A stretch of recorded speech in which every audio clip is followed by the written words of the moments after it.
Hello guys, welcome to study swot. Britain को पछाड़कर भारत अब दुनिया की 5वीं सबसे बड़ी अर्थव्यवस्था बन गया है और आने वाले कुछ वर्षों में भारत और ब्रिटेन के बीच एक बड़ा अंतर होने की संभावना है, क्योंकि कोरोना महामारी से निकलने के बाद इंडियन इकोनॉमी काफी तेजी से ग्रो कर रही है और भारत सरकार के आंकड़ों के अनुसार अप्रैल से जून क्वार्टर में भारत की ग्रोथ रेट 13.6% रही है। तो आइए जानते हैं कि वर्तमान में इंडियन इकोनॉमी की क्या स्थिति है और भारत ब्रिटेन को पछाड़कर उससे आगे कैसे निकल गया है। इससे पहले आपसे यह प्रश्न है कि किस स्टेट ने लोन के माध्यम से महिलाओं के सामाजिक और आर्थिक विकास के लिए महिला निधि लोन स्कीम की शुरुआत की है। उत्तर प्रदेश, राजस्थान, वेस्ट बंगाल, ओडिशा। इसका उत्तर आप कमेंट सेक्शन में जरूर दें। सही उत्तर की जानकारी मैं वीडियो के अंत में दूंगा। कभी ब्रिटिश उपनिवेश रहा भारत ब्रिटेन को पीछे छोड़ते हुए दुनिया की 5वीं सबसे बड़ी अर्थव्यवस्था बन गया है।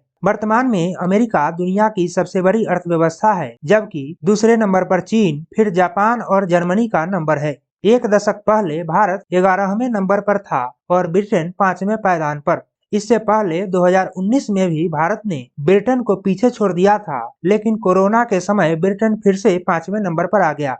कोरोना महामारी के बाद भारत की अर्थव्यवस्था रफ्तार पकड़ रही है। भारत ने हाल ही में चालू वित्त वर्ष की पहली तिमाही के आंकड़े जारी किए हैं, जिसके अनुसार भारत दुनिया में सबसे तेज ग्रोथ रेट वाली अर्थव्यवस्था है। फाइनेंशियल ईयर 2023 की पहली तिमाही में जीडीपी ग्रोथ रेट 13.6% रही, जो पिछले एक साल में सबसे अधिक है। भारत की वृद्धि दर की बात करें तो विश्व की सबसे बड़ी अर्थव्यवस्था वाले देशों में दूसरे नंबर पर बैठा चीन भारत के आसपास भी नहीं है। अप्रैल से जून क्वार्टर में चीन की ग्रोथ रेट 0.4% रही और वार्षिक आधार पर भी चीन भारत से पीछे रह सकता है। भारत सरकार ने जो आंकड़े जारी किए हैं उसके अनुसार वर्तमान में जीडीपी में जो ग्रोथ देखी जा रही है उसमें एग्रीकल्चर और सर्विस सेक्टर का बहुत बड़ा योगदान है। फाइनेंशियल ईयर 2022 के अप्रैल जून क्वार्टर में सर्विस सेक्टर की ग्रोथ रेट 10.5% थी, जो कि फाइनेंशियल ईयर 2023 के अप्रैल जून क्वार्टर में बढ़कर 17.6% हो गई।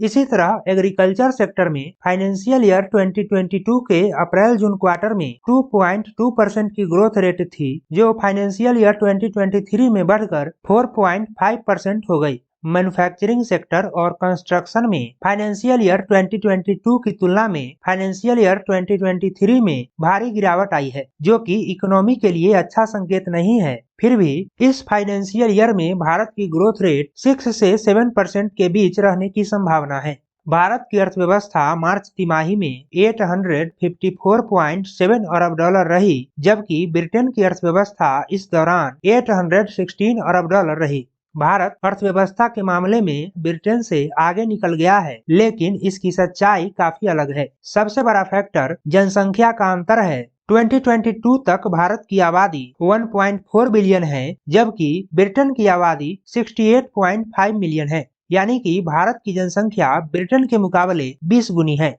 क्योंकि दोनों देशों की जनसंख्या में इतना बड़ा अंतर है, इसलिए जीडीपी पर कैपिटा के हिसाब से भारत ब्रिटेन के मुकाबले काफी पीछे है। हायर जीडीपी और इकोनॉमिक ग्रोथ का अंतिम लक्ष्य मानव विकास ही होता है। मानव विकास सूचकांक स्वास्थ्य, शिक्षा और जीवन स्तर के मानकों का मिश्रण है, जिसके आधार पर किसी भी कंट्री के लोगों के जीवन स्तर का पता लगाया जाता है। इसमें ब्रिटेन जहां 1980 में था, वहां पर पहुंचने में ही भारत को अभी भी एक दशक लग सकता है। भारत ने इकोनॉमिक और हेल्थ केयर सेक्टर में काफी सुधार किया है, लेकिन अभी भी भारत को एक लंबा सफर तय करना है। तो वीडियो की शुरुआत में मैंने यह प्रश्न पूछा था कि किस स्टेट ने महिलाओं के सामाजिक और आर्थिक विकास के लिए महिला निधि लोन स्कीम की शुरुआत की है। तो राजस्थान में महिला निधि लोन स्कीम की शुरुआत की गई है। तो ये है इस वीडियो का एंड। आशा करते हैं आप सभी को वीडियो अच्छा लगा होगा। वीडियो को लाइक करें, शेयर करें और हमारे चैनल स्टडी स्वाट को सब्सक्राइब करें। Thanks to all of you.